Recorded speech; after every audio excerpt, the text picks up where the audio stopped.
నమస్తే. నేను మధు. రాజమౌళి డైరెక్షన్ లో మహేష్ బాబు కాంబినేషన్ తెరకెక్కబోతున్న సినిమా వారణాసి. ఈ సినిమా మూవీ అప్డేట్స్ కోసం ప్రేక్షకులు అంటే ఫ్యాన్స్ ఎంతగానో ఎదురు చూస్తూ ఉంటారు. జస్ట్ దాని నుంచి ఒక చిన్న టీజర్ వచ్చినా సరే మూసిపోతారు.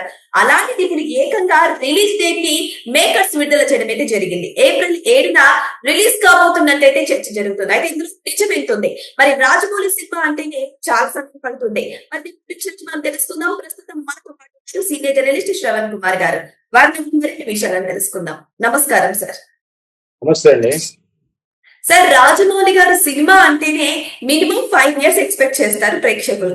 సో మధ్య మధ్య ఏమైనా హిట్స్ వస్తాయా, ఏమైనా టీజర్స్ వస్తాయా, ఫ్లెక్సీలు వస్తాయా అని చూస్తూ ఉంటారు. కానీ ఏకంగా ఇంత తొందరగా అనుకున్న 1 year లోనే అంటే నెక్స్ట్ ఇయర్ కి రిలీజ్ చేస్తామని మేకర్స్ చెప్తున్నారు. మరి నిజంగా ఇది నమ్మదగ్గ విషయం? మీరు అన్నట్టు తెలుగు సినిమా పరిశ్రమలో చెక్కన్నగా పేరు ప్రసిద్ధికి ఎక్కినటువంటి రాజమౌళి గారు ఒక్కొక్క శిల్పాన్ని చెక్కినట్టుగా చెక్తారు చెక్కన్న అని చెప్పేసి ఆ పేరు పెట్టారు. పాపం జూనియర్ ఎన్టీఆర్ గారే పెట్టారు ఆ పేరు. సో ఇప్పుడు వారణాసి చిత్రం సహజంగా మళ్ళీ ఒక 4 ఏళ్ళకు వస్తుందేమో అని అనుకున్న తరుణంలో రఫ్లీ మొత్తం కూడా ఏప్రిల్ 2027 అంటే 26లో ఉన్నాం మనం ఆల్రెడీ. ఫిబ్రవరి మంత్ ఉంది. రాబోయే ఏప్రిల్ కాకుండా ఆ వచ్చే ఏప్రిల్ అంటే ఈ 14 నెలలు గడిచిన ఇంకొక 8 నెలలు అంటే మొత్తం మీద 2 సంవత్సరాలకు అటు ఇటుగానే సినిమా కంప్లీట్ అవుతున్నట్టు యూనిట్ అంటే సోషల్ మీడియాలో గాలి కబురుగా కాకుండా సినిమా యూనిట్ ద్వారానే అఫీషియల్ గానే వచ్చిన వార్తగా చెప్తా ఉన్నారు. 2027 ఏప్రిల్లో రిలీజ్ చేయడానికి అది కూడా మొదటి వారం డేట్ కూడా ఫైనల్ చేయడం జరిగింది.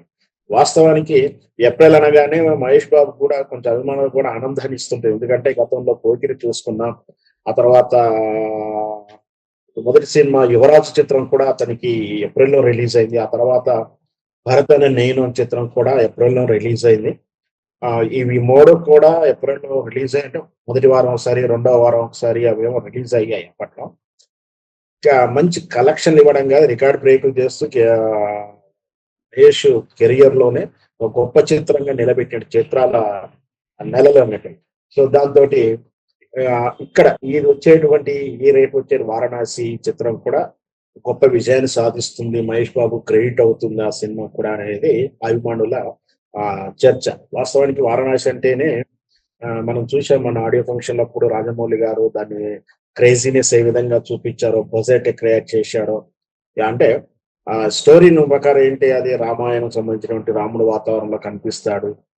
దాంతో వారణాసిలో ఏదో ప్రధానమైనటువంటి కథాంశంగా తీసుకొని హిందువులు అత్యంత పవిత్రంగా భావించేటువంటి ఆ ఎద్దు ఏదైతుందో దాన్ని ఆ రూపంలో తను రావడాలు కానీ అంతా కూడా ఇతిహాసాన్ని కలిపి మహేష్ బాబు తదరైన షేడ్ లో సోషియో ఫాంటసీగా చిత్రాన్ని చూపిస్తుండొచ్చు అనేది ఇంతవరకు అయితే కథా విధానం బయటకు రాకుండా చెందినటువంటి టీజర్స్ కానీ ఆ గ్లిమ్స్ వాని ప్రకారం ఇది ఖచ్చితంగా విజువల్ ఎఫెక్ట్స్ తో ప్రధానంగా నడుస్తున్న చిత్రం అని చెప్పొచ్చు. విజువల్ ఎఫెక్ట్స్ అంటే సహజంగా లేట్ అవుతుంది, కొంచెం క్వాలిటీ కోసం అంటారు, రకరకాల కారణాలు. అందులో మన రాజమౌళి కాబట్టి కాస్త లేట్ అవుతుందని చెప్పొచ్చు అని అనుకున్న తరుణంలో ఖచ్చితంగా రేపు ఏప్రిల్ 7th 2027 అని ప్రకటించారంటే మనం కొంచెం ఆశ్చర్యానికి గురైనా సరే అది మహేష్ బాబు అభిమానులకు ఆనందాన్ని ఇచ్చిందని చెప్పొచ్చు.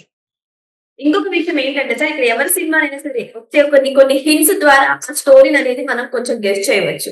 కానీ ఇక్కడ రాజమౌళి గారి సినిమా ఏంటంటే ఈగని మీ పెట్టి కూడా హిట్ చేసిన సందర్భాలు కూడా ఉన్నాయి. ఎవరు ఎక్స్పెక్ట్ చేయలేదు ఆ కథ సారాంశాన్ని. అలాంటి ఇప్పుడు చూస్తుంటే ఆ స్టేజ్ మీద ఆ ఎద్దు మీద మహేష్ బాబు రావడం, సో ఇవన్నీ చూస్తుంటే కథని ఏ విధంగా తీసుకెళ్లే అవకాశాలు ఉన్నాయంటారు. ఎందుకంటే ఇది ఆయన గెటప్ కానీ కొంచెం చెప్పేటువంటి మాటలు కానీ చూస్తుంటే ఇది ఖచ్చితంగా పౌరాణికం అయితే కాదు అని తెలుస్తుంది. కానీ ఇందులో ఏదో రహస్యం ఉంది సార్, మీరు ఏమైనా గెస్ట్ చేయగలరా? ఖచ్చితంగా చెప్తున్నాం కదా, ఇప్పుడు గతంలో కలికి అనే చిత్రం వచ్చింది. అది ఊహాజనితమైనటువంటి కథాంశం.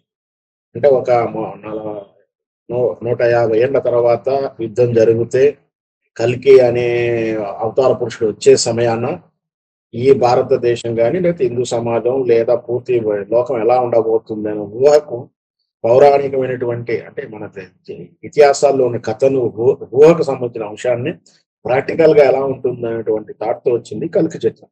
సో సేమ్ అలాగే ఇది కూడా ఒక అట్లాంటి 100-150 సంవత్సరాల తర్వాత ఎలా ఉండబోతుంది ఏంటి అనేది ఉద్దేశంతో రామాయణాన్ని ప్రధానంగా తీసుకొని హిందూ భావజాల సెంటిమెంట్ గా నమ్మేటువంటి వారణాసి కేంద్రంగా కథ తీసుకొని నడుస్తుంది ఎంతవరకే చెప్పగలుగుతున్నామే కానీ కథా విధానాలు అయితే ఎవరు చెప్పరు. సహజంగా రాజమౌళి గారి చిత్రం సంబంధించినటువంటి యూనిట్ చాలా జాగ్రత్తలు తీసుకుంటుంది.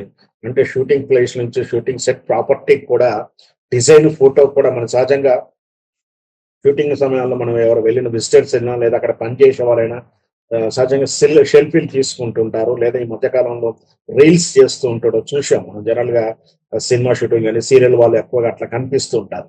కానీ ఇట్లా ఈ రాజమౌళి గారి యూనిట్ లో అలాంటి కెమెరాలు తీసుకుపోవడానికి కెమెరా ఉన్న ఫోన్ తీసుకుపోవడానికి కూడా నియమాలు ఉంటాయి. బహుశా ఇది కూడా అలా ఉండి ఉండవచ్చు కాబట్టి ఇంతవరకు ఒక స్లిప్ కూడా బయటకు రాలేదు. బహుశా అలాంటి జాగ్రత్తలు తీసుకుంటున్నారు ఈ మధ్య కాలంలో. అంటే వాళ్ళ ప్రమేయం లేకుండా స్టోరీ క్లిప్ కానీ స్టోరీ ఫోటోలు కానీ ఆర్టిస్ట్ కానీ చెప్పడానికి వీలైనటువంటి విధంగా షరతులతో కూడినటువంటి అగ్రిమెంట్లు కూడా ఉంటున్నాయని వార్తలు అయితే వింటా ఉన్నాం. బహుశా అలాగే కావచ్చు. అందుకనే వారణాసి సంబంధించినటువంటి వివరాలు ఏవి అంత ఈజీగా బయటకు రావట్లేవు. అంతకుముందు గతంలో త్రిపుర చిత్రం అప్పుడు కూడా అలాగే జరిగింది. దాంతో పాటు సినిమా రిలీజ్ అయిన తర్వాత కూడా ఈ మధ్య కాలంలో చిరంజీవి గారి నోటీస్ కూడా తీసుకొచ్చుకున్నారు కదా. ఇష్టం వచ్చినట్టు రివ్యూలో రాయడం కానీ ఇష్టం వచ్చినట్టు విమర్శించడం కానీ మీమ్స్ క్రియేట్ చేయడం కానీ ఇతరుల ఇమేజ్ ని ఇబ్బంది పెట్టేటువంటి విధంగా ఏమైనా చేసినా కూడా చట్టపరమైన చర్యలు ఉంటాయని కూడా చెప్తున్నారు. కాబట్టి సినిమా షూటింగ్ అప్పుడు కూడా జాగ్రత్త తీసుకుంటున్నారు, సినిమా రిలీజ్ అయ్యేటప్పుడు జాగ్రత్తలు తీసుకుంటున్నారు. ఒక రకంగా ఇది మంచి పరిణామం అని చెప్పొచ్చు నా ఉద్దేశం. కానీ సార్ ఇక్కడ ఏప్రిల్ లో రిలీజ్ చేస్తాను, నెక్స్ట్ 2027 ఏప్రిల్ రిలీజ్ చేస్తామని చెప్పారు. ఓకే సార్, కానీ ఇక్కడ కరెక్ట్ ఏప్రిల్ లోనే రిలీజ్ చేస్తారు. బికాస్ ఎందుకంటే రీసెంట్ జరిగిన పరిణామాలు చూస్తుంటే అంటే ఇక్కడ డైరెక్టర్ గారికి టైం దొరకపోవచ్చు, మహేష్ బాబు గారు కూడా ఫ్యామిలీ టైం చెప్పి గౌతమ్ ఇష్యూతో ఒకసారి అమెరికా కూడా వెళ్ళి రావడం జరిగింది. సో ఇక్కడ బ్రేక్లు అయితే వస్తున్నాయి షూటింగ్ కి, మరి కరెక్ట్ టయానికి అయితే రీచ్ అవుతుందంటారా మేకర్స్ చెప్పినట్టు? ఏం కాదు, వాటి ప్లానింగ్ ఉంటేనే రాజమౌళి గారు డేట్ తో సహా అనౌన్స్ చేసిందని నేను భావించాను. బహుశా మహేష్ గారి క్యారెక్టర్ కానీ మహేష్ గారి క్యారెక్టర్ రోల్స్ కానీ గ్యాప్ డేట్స్ ఉండవచ్చు, అదర్వైజ్ ఆయన క్యారెక్టర్ అయిపోయి ఉండవచ్చు, మనమేం చెప్పలేం. తన కోసం తన వ్యక్తిగత లైఫ్ లో ఎక్కడికైనా వెళ్ళొచ్చు. ఆ డేట్ లో డైరెక్టర్ కు లేదా సినిమా టెక్నీషియన్స్ కు అందుబాటులో లేకుండా వాళ్ళ ప్రమేయం లేకుండా వెళ్తాడని మనం అనుకోలేం. బహుశా ఏదన్నా సరే సినిమా ఇప్పుడు వాళ్ళ ఈ రోజుల్లో ఎలా ఉంది అంటే హీరోకి కూడా ప్రెస్టేజ్ సినిమా. ఎందుకంటే డైరెక్టర్కే కాదు హీరోకు తన కెరియర్ లో ఒక సినిమా ఫ్లాప్ అవుతే చాలా ఇబ్బంది పడుతున్నట్టు తరుణం మనం చూస్తా ఉన్నాం. ఇంకొకటి ఏంటంటే వేట కలబడినప్పుడు ఏ విధంగా దాహంగా ఉంటుందో సినిమా హీరోలో క్రేజ్ వచ్చిన తర్వాత హిట్ వచ్చిన తర్వాత నెక్స్ట్ సినిమా హిట్ కాకపోతే చాలా ఇబ్బందులు పడతారు కెరీర్ విషయంలో. మళ్ళీ ఇంకా అంటే ఒకటి 200 రోజులు ఆడితే ఇంకో చిత్రం 300 రోజులు ఆడాలని చూస్తారు, ఒకటి 100 కోట్లు దాటితే 200 కోట్ల చిత్రం రావాలని చూస్తారు.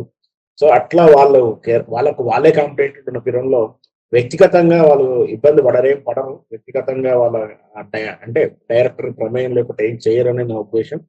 బహుశా ఆయన వ్యక్తిగతంగా ఎక్కడికి వెళ్ళినా కూడా సినిమా షెడ్యూల్ ప్రకారం అది ఏం జరగాలో జరుగుతుంది కాబట్టి అంత కాన్ఫిడెంటల్ గా డేట్ ఇచ్చారని నా ఉద్దేశం. సో ఏదేమైనా సరే జక్కన్న సినిమా తీయాలని చెప్పి స్టార్ హీరోలందరూ కూడా ఆయన డైరెక్షన్ కోసం ఎదురు చూస్తుంటారు. అలాంటి అవకాశం మహేష్ బాబుకి అయితే కలగడం జరిగింది. మరి ఇప్పుడు జక్కన్న ఫ్యాన్స్ అందరూ కూడా వెహికల్ తో ఎదురు చూస్తున్నట్టు ఏప్రిల్ లో రిలీజ్ అవుతుందా లేకపోతే మళ్ళీ పోస్ట్ పోన్ అవుతుందా? వెయిట్ చేసి చూడాల్సిందే. Thank you so much. Thank you sir.